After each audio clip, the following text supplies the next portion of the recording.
My name is Steve Griffith. I am the project manager for Innovate Mound in this work task 3, where we go into the construction and design build contract work. I'd like to thank our partners at Macomb County.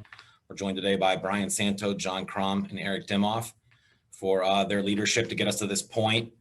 What you can see here is a project timeline. So dating back to 2016, Macomb County looked at opportunities to address the infrastructure on Mound Road.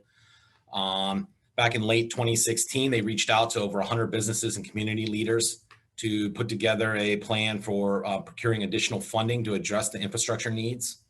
In 2017, they submitted an infogrant application to the federal FHWA and U.S. Department of Transportation. They found out in August of 2018 that they had won, at the time, what was the largest infogrant awarded to a community or a county or local community DOT. So that was a great success on their part. After fall of 2018, they worked on putting together a project delivery plan that included bringing on a project management team to help carry through the project preliminary planning and procurement phase of the project as well. That work took place through early 19, with Macomb County receiving federal funding for the project officially in 2019. With 2019, work started on the Innovate Mound project, really putting together that planning, traffic operational analysis, early preliminary engineering, as well as the development of some system integration and ITS work, and also development of procurement documents. In the year of 2020, we met routinely with stakeholders, as well as held 2 public meetings, one in February that was held in person. Then again, in November, we held a Innovate Mound 201 week, which was virtual due to restrictions with people meeting in public. That kind of leads us through the path that got us to the point where we're at today. The project was posted for letting in January of 2021, with the contractor being awarded the project in June 1 of 2021 as well. We're excited to say that construction began last week, August 16th, and we'll be completing 2021 construction work in mid-December. At that point, we'll have what we'll call a seasonal suspension. We'll have all lanes open back to traffic, maybe intermittent lane closures for some miscellaneous work. But that seasonal suspension will run through March 1 of 2022. Then in early March, we'll get started with the full reconstruction of the project, and that will run from M59 to approximately 15-mile road. And that'll run through the end of November of 2022. Again, we'll have another seasonal suspension to account for winter weather. And then at that point in 2023, in early March, we'll begin construction again on the segment of the project from 15 Mile to 696, with that work wrapping up in sometime in mid to late November 2023.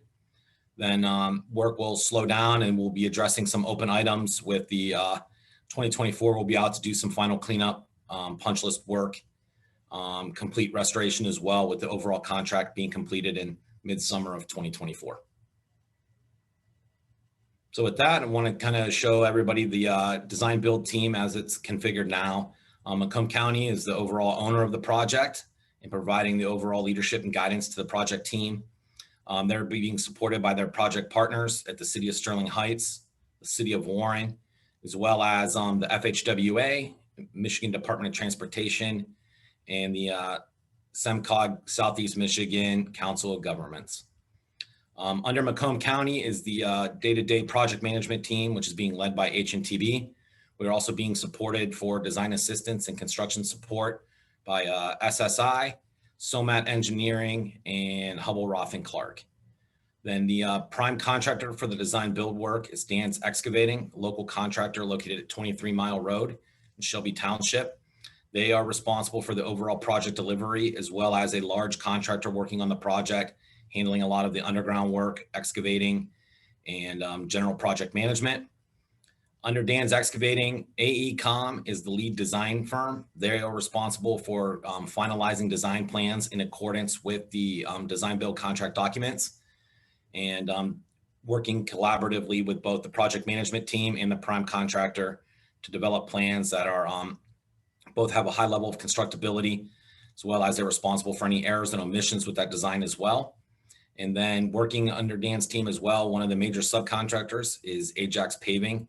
They will be the contractor responsible for both concrete and hot mix asphalt paving, and they will be the warranted contractor for the road concrete pavement work. So this map here shows an overview of the construction activities during 2021. During the course of the design build procurement phase, the design builder submitted an alternate technical concept that provided both efficiencies and revised the schedule, allowing us to condense a lot of the reconstruction work into a 2-year season as opposed to 3. Initially, we had anticipated reconstructing Mound Road from M59 to 17 Mile Road. But based on the alternate technical concept provided by the design builder, we are instead just preparing the road work this year for starting early 2022 with full reconstruction from 15 Mile up to M59. So this year's work includes temporary widening of Mound Road in the median from M59 to 15 Mile Road, also bridge widening at the Plumbrook Creek, and then there is some additional storm sewer and municipal utility work taking place in the corridor. This provides an overview of the anticipated schedule for the 2021 construction season. We'll have southbound and northbound Mound Road temporary widening work starting in August, and that will run through mid-December. Additionally, we'll have storm sewer work and sanitary and water main repair work starting in early September. That work will run through December. And then there will be some intermittent municipal utility work that kind of takes place with single lane, off-peak lane closures while weather permits. Additionally, we'll be constructing the Plumbrook Bridge widenings. Those will get started in late September, early October of 2021, with that work wrapping up in mid to late December. We'll also have project cleanup work kind of taking place in December as we prepare for reopening all lanes and opening up Mound Road back to its normal configuration of 3 lanes or 4 lanes of traffic. Then during the winter shutdown period, we'll have Mound open to traffic through mid-December through March with just those intermittent lane closures for utility work. And that'll be limited to off-peak times.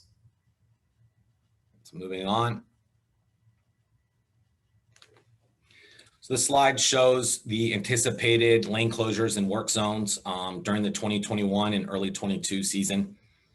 As you can see, the typical at the top left corner shows M15 or Mound Road from 15 Mile Road to 17 Mile Road. In that segment, we have 4 lanes of traffic in each direction, or 4 lanes of traffic in each direction. We will be closing 2 lanes, the left 2 lanes, maintaining 2 lanes in each direction. Those lane closures will be put in place for that construction of that storm sewer work in the median area, as well as median widenings. The typical in the top right shows the segment of Mound Road from 17 Mile to M59. There we'll be taking a single lane closure, continuing with 2 lanes maintained in each direction to complete the temporary widening and storm sewer work in that location as well. Then the typicals at the bottom show both how the winter configuration will be in the 4-lane segment as well as the 3-lane segment. So you'll still have, during winter seasonal suspension work, you'll have 4 lanes maintained from 15 Mile to 17 Mile Road with your 3 lanes maintained 17 Mile to M59. During that winter season, that temporary widening work will not be accessible to traffic. There will be minor traffic control devices out there to delineate that, as well as striping to keep traffic off of that temporary widening work. So this shows the existing and proposed cross sections for the Innovate Mound corridor. Looking again in the top left corner from 11 Mile to 17 Mile Road is our 4-lane section. There you will see the median utilities will be relocated to the outside. Right now we have overhead electrical and communication lines running along the median. Those will be relocated to the outside lane or outside shoulders of Mound Road in the greenbelt areas there. We'll be constructing a new concrete pavement, 11-inch concrete, high performance concrete pavement.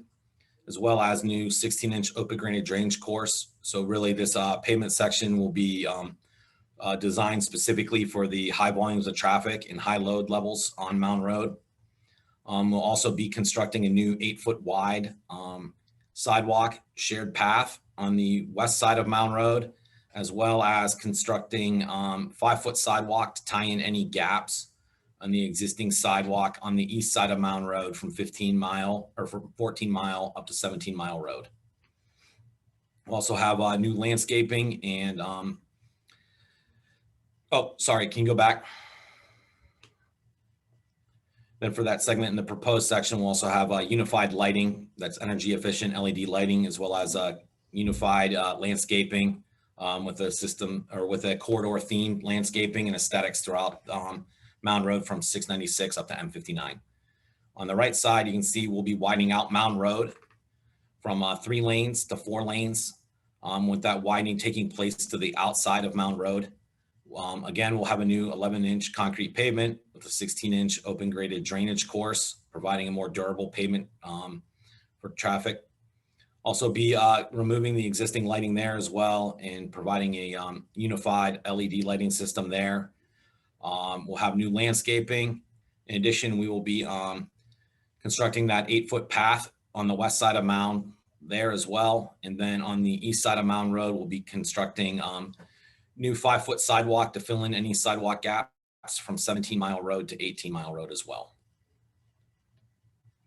So the next slide shows what the median landscaping treatment will look like. We have a design guide that was aesthetics guide that was included in the design build contract documents. So the design build team will be responsible for developing medians consistent with what's shown in here. We'll have a landscape contractor on board to install final landscaping and provide a more unified look throughout the corridor. We'll have a mixture of both deciduous and evergreen trees, as well as planter beds in some locations to distinguish those, aesthetic lighting at major intersections. Then we'll have enhanced pedestrian crossings at those major intersections as well. So the next slide is the overall project map. This shows some of the locational and operational changes along the Mound Road corridor to improve traffic flow and mobility and access throughout the corridor. As part of the project, our traffic operational analysis identified locations where either crossovers were placed too closely to driveways or major traffic generators, or there was redundant driveway usage or redundant crossovers. After reviewing all of the traffic operational analysis and meeting with the residents, stakeholders, and communities within the Mound Road corridor, we were able to make some adjustments to improve the overall traffic flow and operation of the corridor.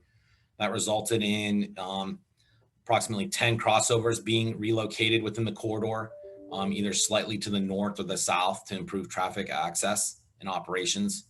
Additionally, we eliminated 6 crossovers that were determined to be of low volume or redundant within adjacent crossover locations.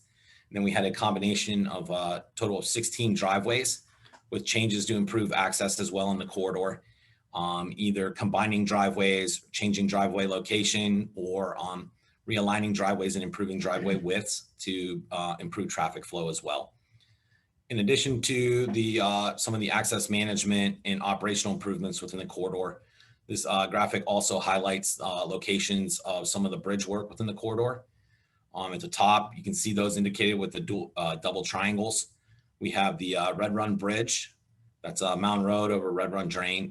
Included in the work there is some deck patching, overall improvements to the bridge deck with providing an epoxy overlay and replacement to the bridge joints. Then kind of working to the next set of next map in the middle of the page, you see the Sterling Relief Drain. At that location, we are doing some substructure repairs to those large culverts.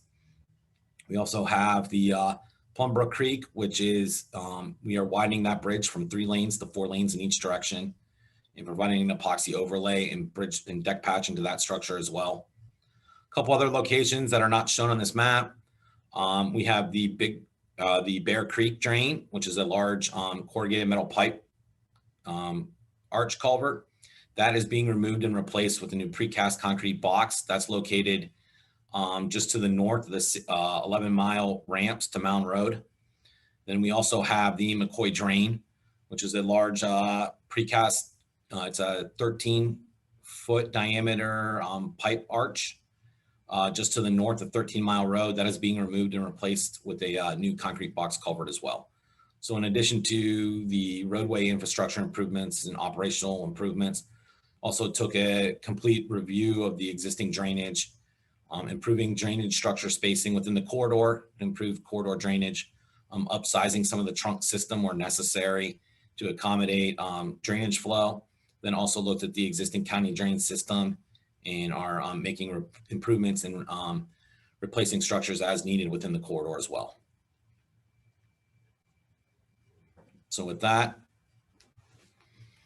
one thing of note as well with the project, this project will have a dedicated ombudsman on the job. His name is John Bailey. He'll be working on the job as a construction, working day to day with the contractor and be actually out in the field as opposed to in an office somewhere.